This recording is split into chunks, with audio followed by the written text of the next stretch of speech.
देखो बच्चों, ये होपफुली आज का लास्ट लेक्चर है लीनियर इक्वेशंस के लिए। इसमें क्या करेंगे, हम लोग वर्ड प्रॉब्लम पूरा पूरा कंप्लीट कर लेंगे। तो ऊपर एक बड़ी सी हेडिंग बना लो, वर्ड प्रॉब्लम्स। तुम्हें याद होगा हमने स्टार्ट से सारे वर्ड प्रॉब्लम्स को छोड़ा हुआ है, लास्ट में करेंगे वर्ड प्रॉब्लम्स। तो वर्ड प्रॉब्लम्स में जनरली करना क्या होता है, इसके कुछ पॉइंट्स होते हैं। सबसे पहला, कंस्ट्रक्शन ऑफ द इक्वेशन, या कंस्ट्रक्ट करना होता है इक्वेशन। कंस्ट्रक्ट या form the equation, equation form करना होता है। सेकेंड इसका पॉइंट होता है to find the solutions, 3 solutions निकालने होते हैं। And to make a table, table बनाना होता है ना, सॉल्यूशन का टेबल बनाना होता है। Third Yes, sir. Point, X, Y. Plot the points to get the graph. ठीक, ये 3 मेजर पॉइंट्स होते हैं। तो इसमें से देखो बहुत ध्यान से, हम लोगों ने सेकंड और थर्ड ऑलरेडी कर लिया है। मतलब अगर हमें इक्वेशन बनी बनाई मिल जाए तो इसके लिए हम सेकंड और थर्ड काम कर सकते हैं, है ना। अभी हमको सिर्फ नया क्या सीखना है, फर्स्ट पॉइंट सीखना है कि इक्वेशन बनाते कैसे हैं। ठीक है, तो इसीलिए हमने वर्ड प्रॉब्लम्स को लास्ट में छोड़ा है, क्योंकि सिर्फ बनाने का तरीका हमको सीखना है, बाकी दोनों पार्ट्स हम ऑलरेडी जानते हैं। ठीक, तो देखो शुरू करते हैं। वर्ड प्रॉब्लम जहां जहां से होंगे वो सब करना है। 4.1 क्वेश्चन नंबर 1। तो इसमें क्या लिखा है, देखो इसमें लिखा है the cost of a notebook, cost of a notebook is thrice the cost of a pen. दो चीजें हैं मेरे पास, एक तो नोटबुक है और दूसरा पेन है। इन दोनों का कॉस्ट में रिलेशन दिया है। तो cost of a notebook is thrice the cost of a pen. कहने का मतलब पेन का कॉस्ट अगर 10 रुपीज है तो नोटबुक का कॉस्ट क्या होगा, 3 इंटू 10 मतलब 30 रुपीज। यही तो बोल रहा है। Yes, बोलो। sir. अब आगे बोलता है write a linear equation in 2 variables to represent this statement so as to find the cost of a notebook and a pen.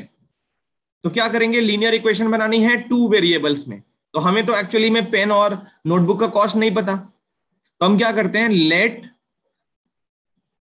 Cost of 1 pen को x मान लेते हैं, कॉस्ट ऑफ नोटबुक इसको मान लेते हैं y। तो क्वेश्चन में क्या कह रहा है, ये जो कह रहा है ना, the cost of a notebook, पहली लाइन को पढ़ो ध्यान से। पहली लाइन जो कह रहा है, इसी को पढ़ के हम इक्वेशन बनाएंगे। हर एक वर्ड को देखना मैं कैसे इक्वेशन में फॉर्म करता हूं। इस लाइन को पढ़ेंगे फिर से। The cost of a notebook, notebook का कॉस्ट y है। इज का मतलब इक्वल टू, थ्राइस का मतलब 3 times, Yes, sir. 3 times the cost of a pen. Cost of a pen हमने क्या लिया है, x लिया है, तो बन गई इक्वेशन। Y इक्वेशन equals क्या मिल गई, y इक्वल टू 3x, ये हो गया। इक्वेशन बना लिया हमने। अब इसको प्लॉट, यहाँ पे प्लॉट नहीं करना है, यहाँ पे प्लॉट नहीं करना है, प्लॉट करने वाला वो बता देगा कि प्लॉट करके दिखाओ, है ना। यहाँ पे प्लॉट करने को नहीं बोला है, तो यही हमारा आंसर हो गया। ये क्वेश्चन था 4.1 का क्वेश्चन नंबर 1। ऊपर हेडिंग बनाओ, एक्सरसाइज 4.1 क्वेश्चन नंबर 1। क्वेश्चन नहीं लिखना है, सिर्फ सॉल्यूशन पार्ट कॉपी करना है। जल्दी से कॉपी करो। देखो नेक्स्ट क्वेश्चन, ये क्वेश्चन देखो 4.3 का क्वेश्चन नंबर 4। मतलब हम क्या कर रहे हैं, हर एक एक्सरसाइज में जहां जहां वर्ड प्रॉब्लम्स है बट वही करेंगे, क्योंकि वही हमने छोड़ा है, बाकी सब तो कर ही लिया है। तो इसमें लिखा है taxi fare in a city is as follows. ये इंपॉर्टेंट क्वेश्चन है, ये क्वेश्चन इंपॉर्टेंट है, कोई लिखेगा नहीं, ठीक है। मुझे पूरा सॉल्यूशन बना लेने दो, ग्राफ भी बनाना है इसमें। Taxi fare in a city is as follows. For the first kilometre fare is ₹8। देखो यहाँ पे फर्स्ट किलोमीटर का फेयर कितना है, ₹8। And for the subsequent distance it is ₹5 पर kilometre. Fair for subsequent distance कितना है, ₹5 पर किलोमीटर। मैं बता रहा हूं क्या है ये, कैसे काम करना है इस पे। Taking distance covered as x, अब इसने बोल दिया टोटल डिस्टेंस को लेना है x एंड फेयर को लेना है y। ठीक है, write a linear equation for this information and draw it's graph. समझो क्या है क्वेश्चन, क्वेश्चन क्या है समझो। देखो एग्जांपल लेते हैं, मान लो मुझे 10 किलोमीटर की जर्नी करनी है। ओके, मुझे 10 किलोमीटर जाना है, तो मेरा फेयर कितना होगा। देखो अगर मुझे 10 किलोमीटर जाना है तो फेयर कैसे बनेगा। 8 into 10. रुको रुको रुको, फर्स्ट किलोमीटर का फेयर है ₹8, तो वो तो ₹8 लग गया 1 किलोमीटर का। सबसीक्वेंट डिस्टेंस मतलब ये होता है कितने डिस्टेंस बचे हैं, रिमेनिंग डिस्टेंस। सबसीक्वेंट का मतलब रिमेनिंग कितना डिस्टेंस बचा है। तो 10 किलोमीटर में से 1 किलोमीटर का ₹8 हो गया, रिमेनिंग कितना बच गया बताओ, 9 किलोमीटर बच गया। यस और नो।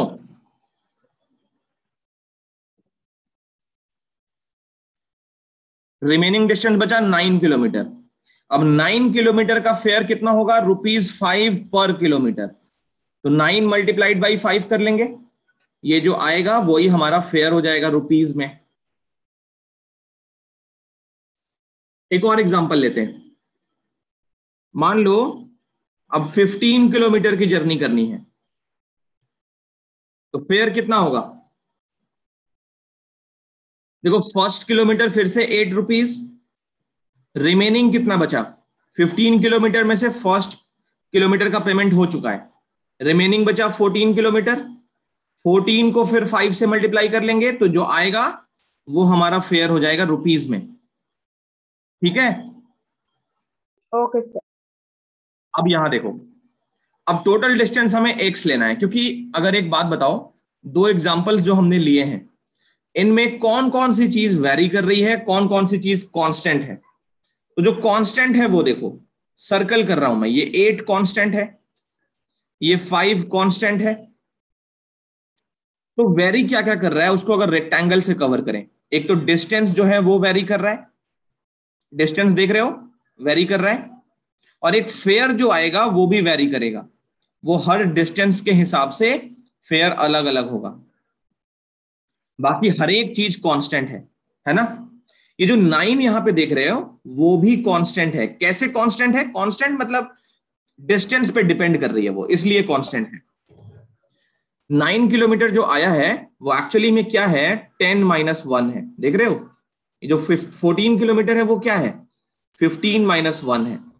तो इसलिए ये भी एक तरीके से कांस्टेंट मान सकते हैं, कांस्टेंट नहीं है वैसे, बट डिस्टेंस पे डिपेंड कर रहा है।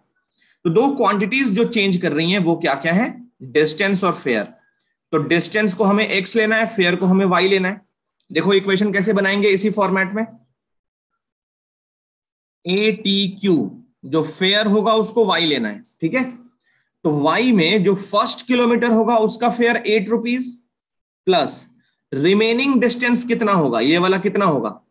देखो अगर डिस्टेंस चलना है हमें x किलोमीटर, तो रिमेनिंग डिस्टेंस कितना होगा, x-1। Yes, ये sir. चीज एक्चुअली 10-1 थी, ये 15-1 थी। तो डिस्टेंस से एक कम हो रहा है ना हम हर बार।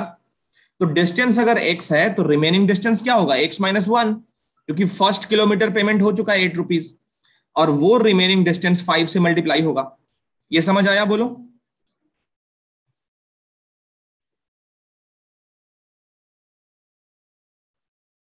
Is it clear. Yes. आगे देखो, अब इक्वेशन बना लेते हैं। तो y is equal to 8 plus 5x-5। तो फाइनल इक्वेशन बन गया क्या,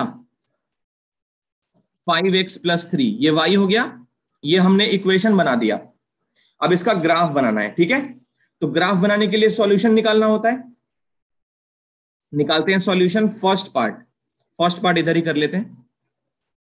eight x equal to 0, x को 0 ले लो तो y कितना आएगा 5 इंटू 0 प्लस 3, ये आ गया 3, तो लिख देंगे 0,3 इज अ सॉल्यूशन। एक सॉल्यूशन हो गया, अभी दो और चाहिए।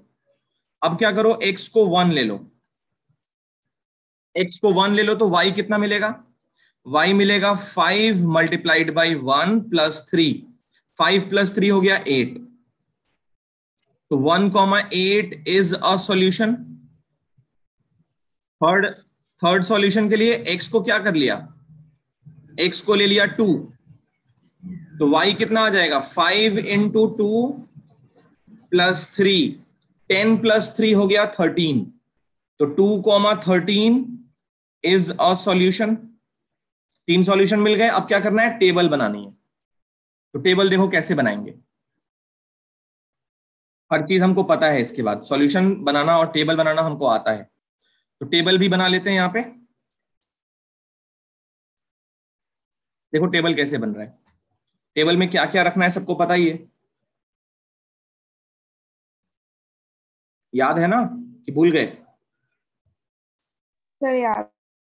फिर याद है, पहले x फिर दूसरी y और फिर xy। एक्स वाई और x कॉमा वाई। तो पहली बार में x को 0 लिया था, y 3 मिला था 0,3। फिर दूसरी बार में x को 1 लिया था तो y 8 मिला था 1,8। x को 2 लिया तो y 13 मिला 2,13। चलो यहां तक कॉपी कर लो, फटाफट फटाफट कॉपी कर लो, फिर इसको प्लॉट करना है। जल्दी से कॉपी करके इन्फॉर्म करो। प्लॉट करने के लिए क्या करना है, ग्राफ कॉपी निकालो।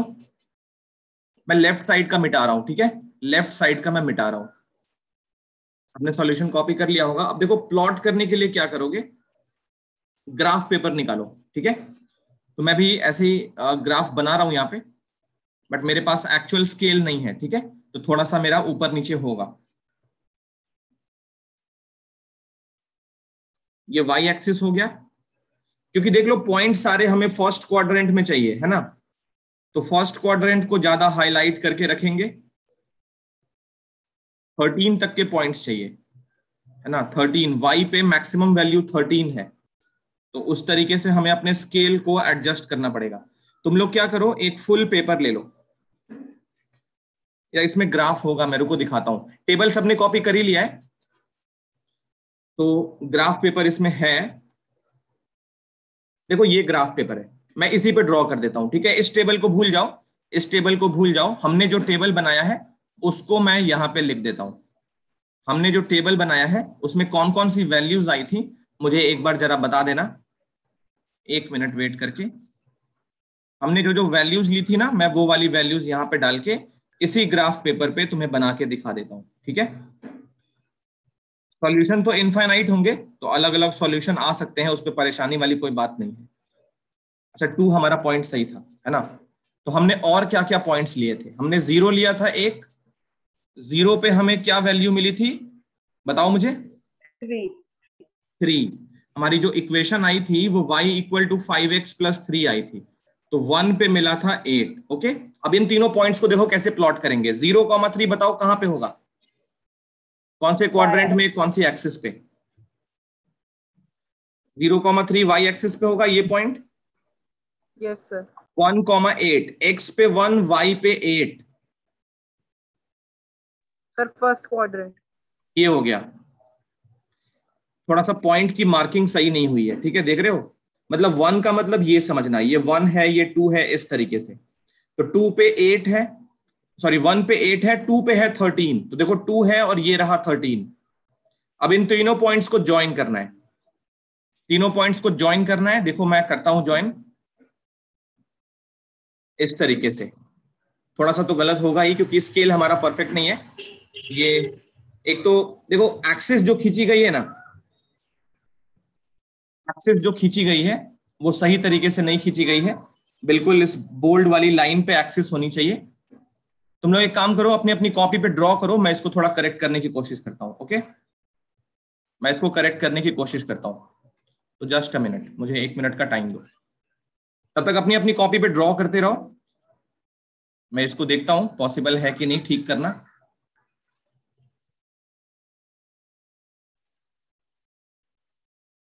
चलो तो मैं भी ड्रॉ करता हूं साथ साथ।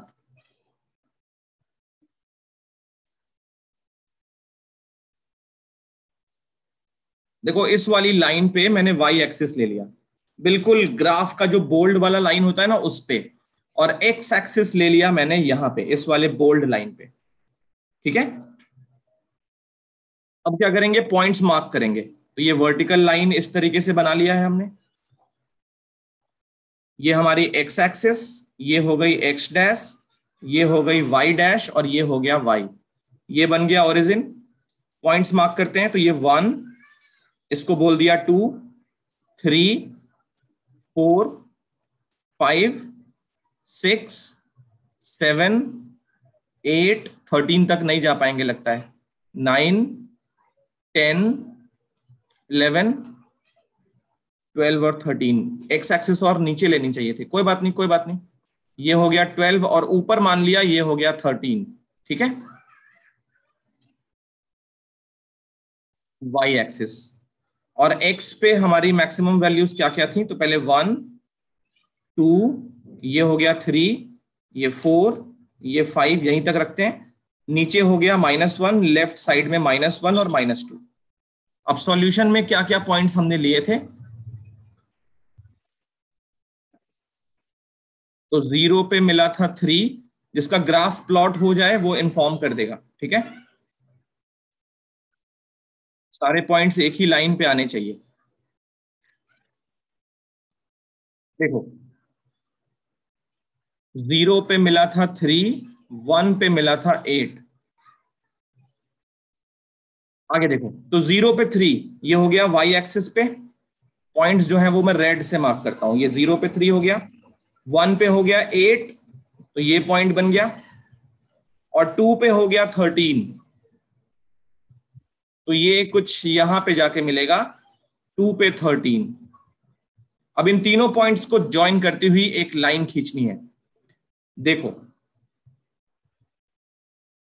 तीनों पॉइंट से ज्वाइन करने वाली एक लाइन खींचनी है इस तरीके से, तो लाइन बिल्कुल सही बन गई है ना, लाइन बिल्कुल सही बन गई।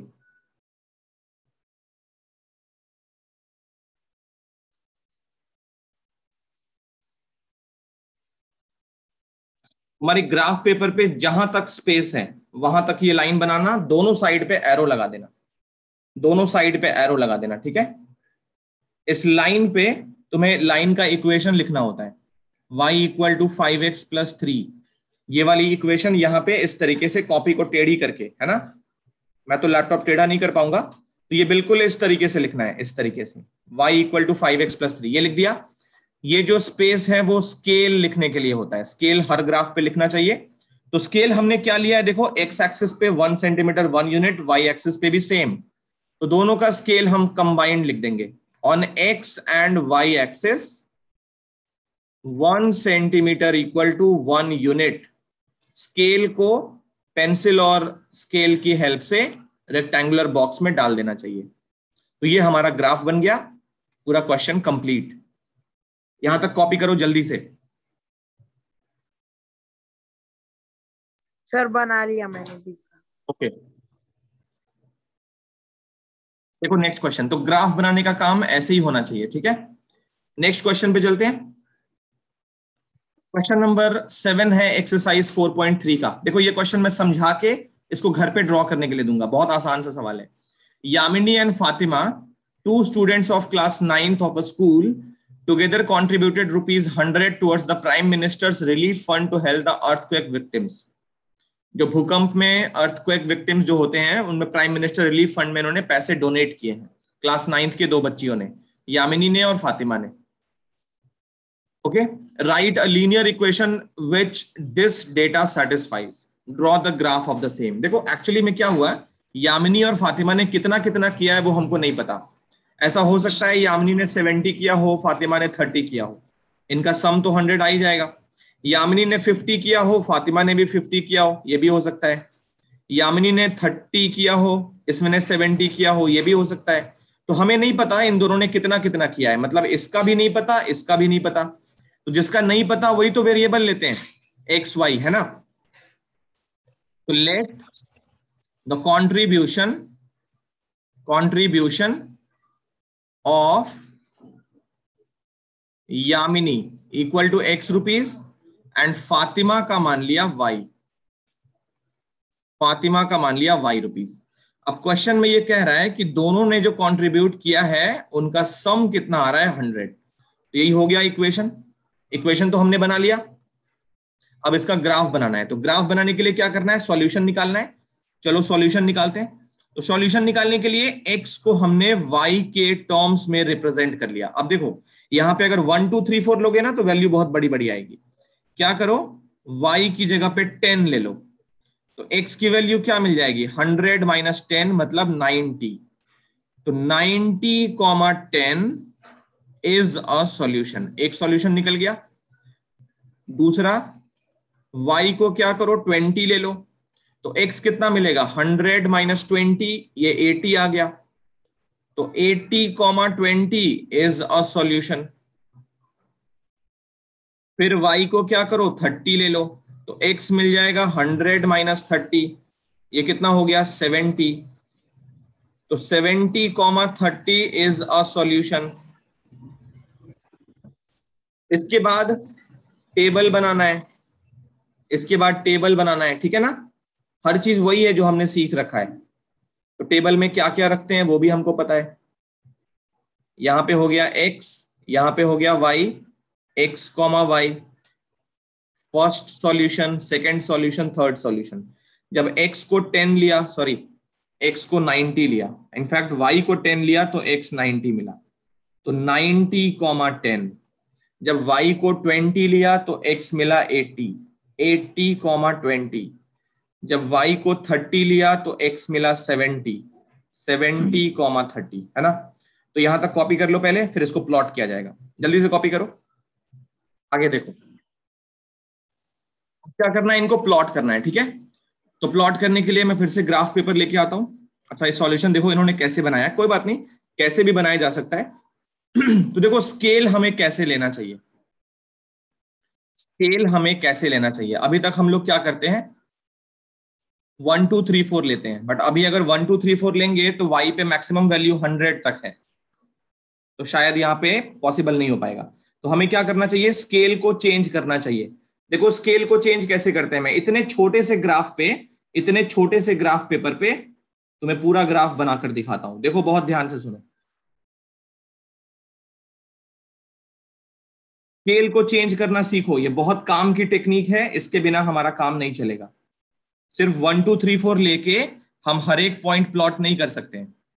1 2 3 4 लेकर हम हर एक पॉइंट को प्लॉट नहीं कर सकते।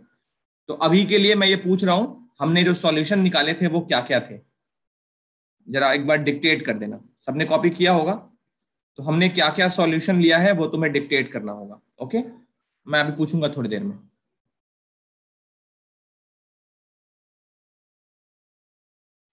चलो, तो हमने क्या क्या लिया था, पहले हमने x को लिया था। इक्वेशन क्या बनी थी हमारी, इक्वेशन बनी थी x plus y equal to 100, है ना।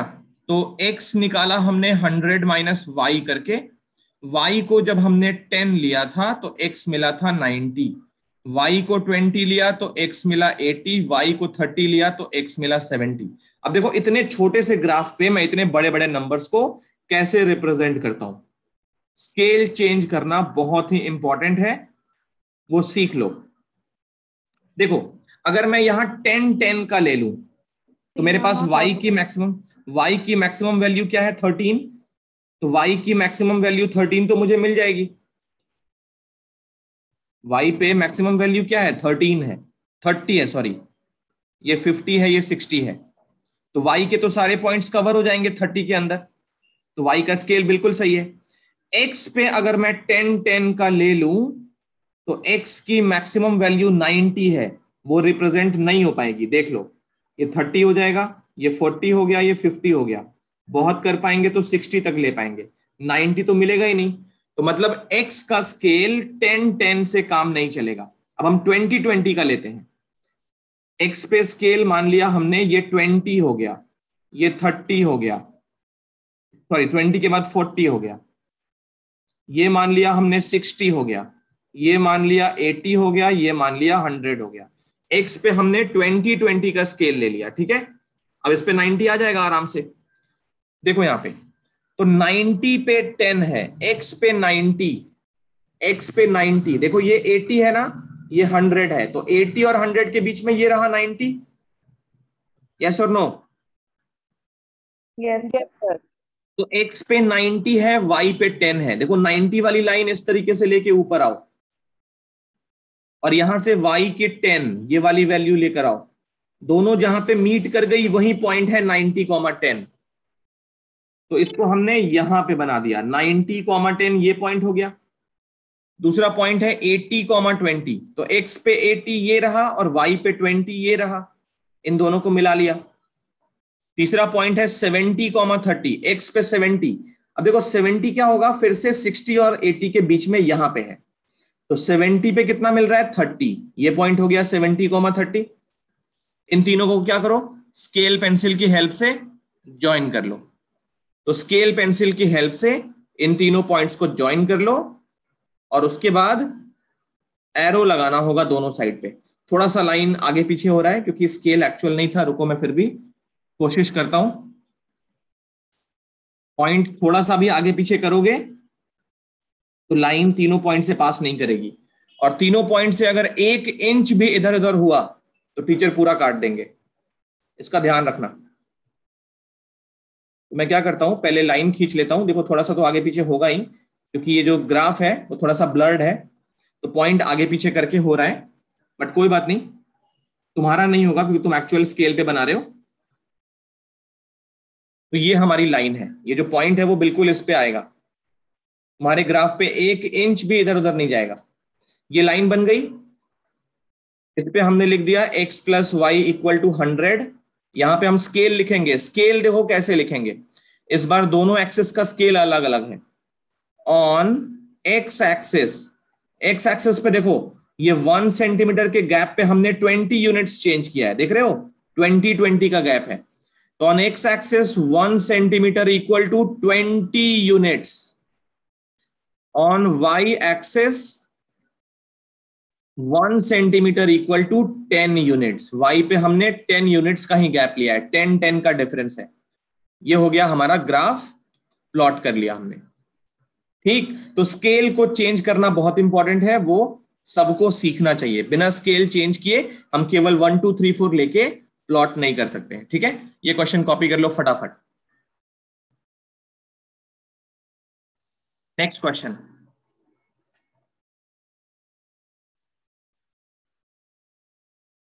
ये देखो 4.3 का क्वेश्चन नंबर 6, ये इंपॉर्टेंट क्वेश्चन है। If the work done by a body on the application of a constant force is directly proportional to the distance traveled by the body. Work done by a body on the application of a constant force. थोड़ा सा physics पढ़ लेते हैं। देखो ये मान लो कोई body है, ठीक है, ये कोई बॉडी है, ग्राउंड पे रखी हुई है।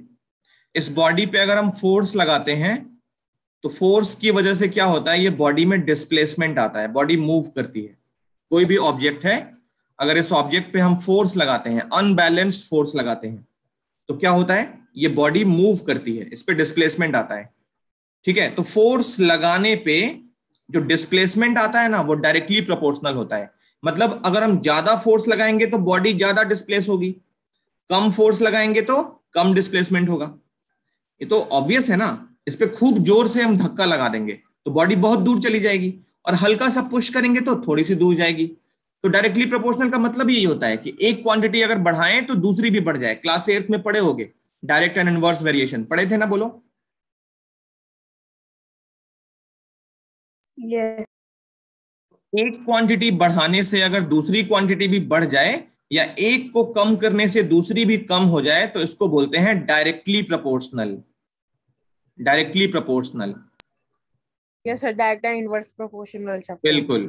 तो इसमें कह रहा है कि जो वर्क डन है, डिस्प्लेसमेंट की बात नहीं कर रहा है, वर्क डन का बात कर रहा है। Work done on a body on application of a constant force is directly proportional to the distance travelled by the body. तो वर्क डन जो होगा वो किस पे डिपेंड कर रहा है, ऐसे लिखते हैं, work done is proportional to distance travelled. Directly proportional का एक सिंबल भी होता है।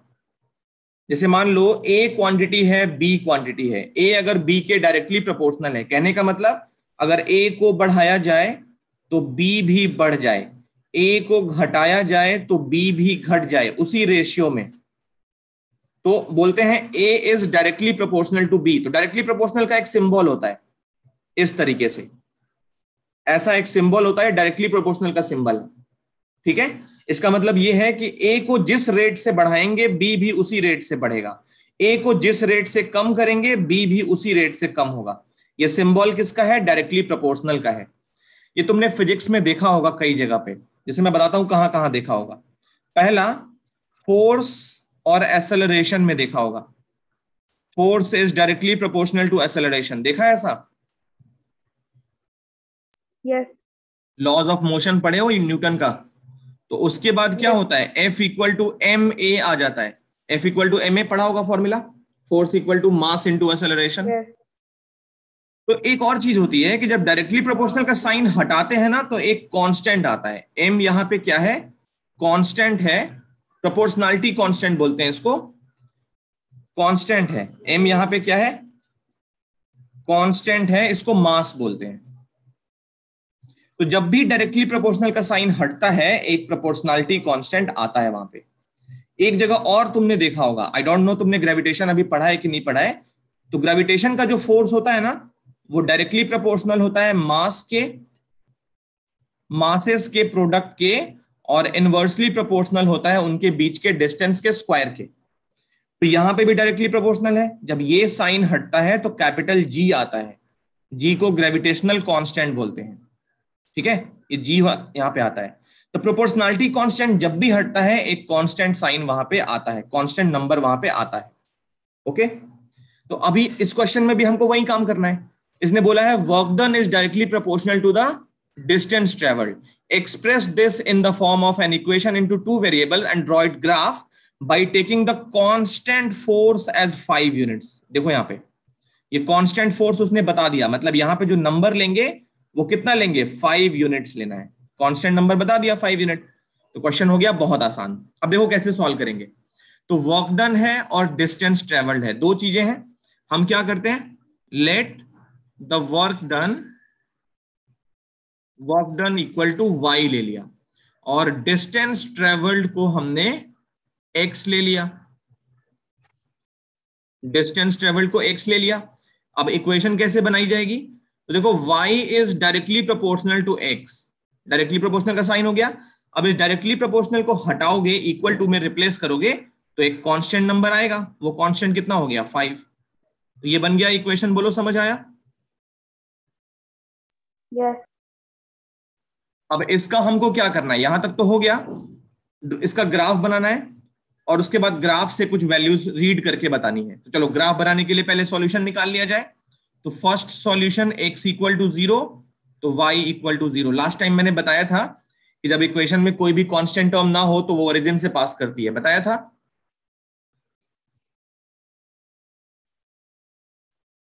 बोलो, लास्ट टाइम बताया था ना? Yes, sir. तो 0,0 इसका सॉल्यूशन आ रहा है, मतलब ये ओरिजिन का कोऑर्डिनेट है। ग्राफ जो होगा वो ओरिजिन से पास करेगा। x अगर 1 ले लिया तो y मिल गया 5, मतलब 1,5 इज अ सॉल्यूशन। तीसरा पॉइंट ले लिया x इक्वल टू 2, तो y क्या मिल गया? 5 इंटू 2 मतलब 10, तो 2,10 इज अ सॉल्यूशन। फिर उसके बाद इसका एक टेबल बना लिया। देखो यहां पे टेबल बनाते हैं, ये हो गया टेबल।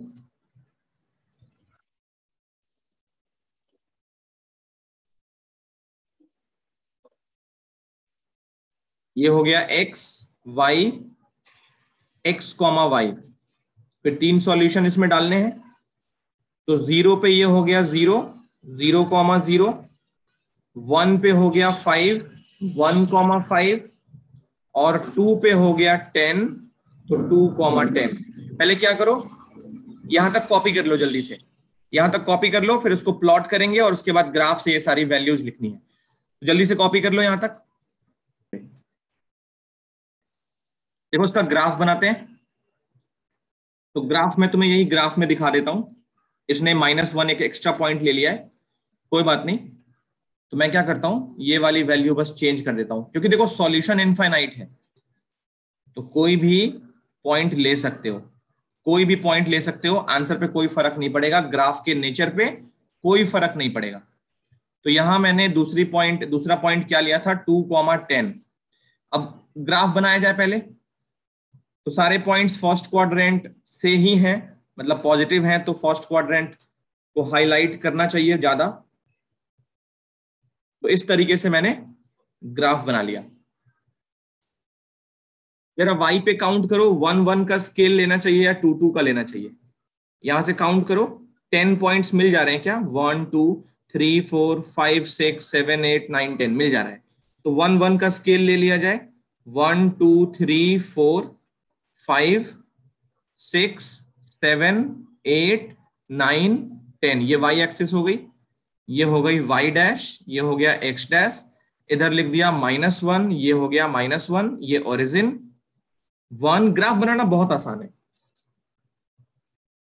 3 4 5 6 7 और 8, इसको बोल दिया हमने x एक्सिस। देखो अब 0,0, तो 0,0 ओरिजिन होता है, ये हो गया 0,0। 1,5, x पे 1 y पे 5, ये हो गया। x पे 2 y पे 10, तो ये हो गया। अब इन तीनों पॉइंट्स को स्केल पेंसिल की हेल्प से क्या करना है, ज्वाइन करना है। तो इस तरीके से मिला लिया हमने। थोड़ा सा गलत हो गया, रुक जाओ मैं सही करता हूं।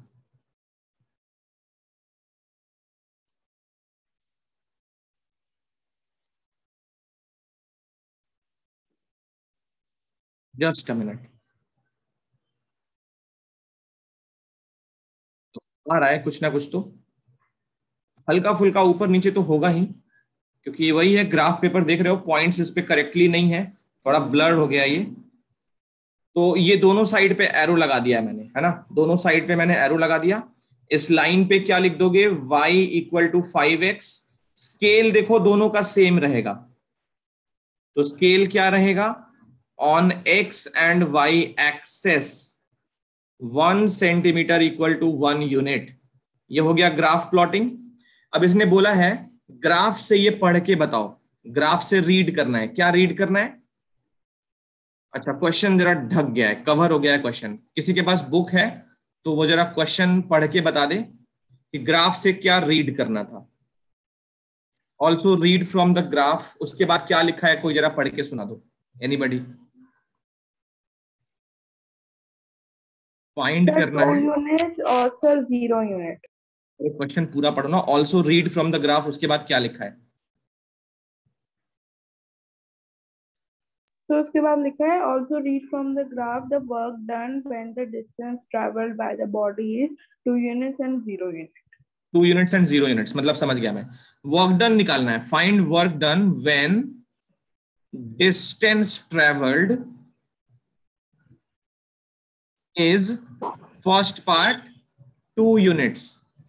तो देखो हमने क्या लिया था, y = 5x लिया था ना, इसमें y को हमने लिया था वर्क डन, याद है ना, और x को लिया था डिस्टेंस ट्रेवल्ड।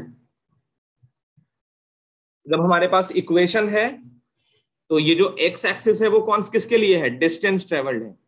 x पे हमने डिस्टेंस लिया है और y पे क्या लिया है, तो वर्क डन लिया है। चलो ग्राफ से रीड करते हैं। तो जब x की वैल्यू 2 है, यहां देखो x की वैल्यू 2 है तो y की वैल्यू कितनी है, 10 है, ग्राफ से देख के बता सकते हैं। तो जब x की वैल्यू 2 है तो y की वैल्यू 10 यूनिट्स होनी चाहिए। ये हो गया फर्स्ट पार्ट का आंसर। सेकेंड पार्ट में इसने बोला है 0 यूनिट्स। जब डिस्टेंस ट्रेवल 0 यूनिट है, नॉट यूनिट्स, 0 यूनिट है, तो देखो x जब 0 है तो y की वैल्यू वहां पे 0 है, मतलब 0,0 इस ग्राफ पे लाई कर रहा है, तो y भी कितना होगा, 0 ही होगा, 0 यूनिट। 0 यूनिट लिखना जरूरी नहीं है वैसे, केवल 0 भी लिख सकते हो, क्योंकि 0 है तो उसका क्या यूनिट होगा, है ना। और ये ग्राफ से तो निकाल ही सकते हो, इक्वेशन से भी निकाल सकते हो, है ना। यहाँ पे x को 2 पुट करोगे तो y देखो 10 मिल रहा है, करेक्ट है। और इस वाले में अगर x को 0 पुट कर दिया तो y भी 0 मिल जाएगा, ये भी करेक्ट है। तो ग्राफ से भी बता सकते हैं, इक्वेशन से भी बता सकते हैं। ये हो गया हमारा क्वेश्चन नंबर 6 कंप्लीट। एक लास्ट क्वेश्चन इसमें बचा है जो बहुत ही लंबा है, तो उसको हम लोग अगली क्लास पे कर लेंगे और अगली क्लास पे कुछ एक्स्ट्रा क्वेश्चंस भी करेंगे। तो नेक्स्ट क्लास पे हमारा लीनियर इक्वेशन खत्म होगा, क्योंकि क्वेश्चन थोड़े लंबे हैं, ग्राफ बनाने में टाइम लग रहा है। तो अगली क्लास पे हमारा लीनियर इक्वेशन खत्म हो जाएगा, ठीक है। कुछ एक्स्ट्रा क्वेश्चंस भी कर लेंगे। तो आज यहीं तक रखते हैं, अगली क्लास पे हम मिलेंगे फिर। Thank you sir. Bye bye.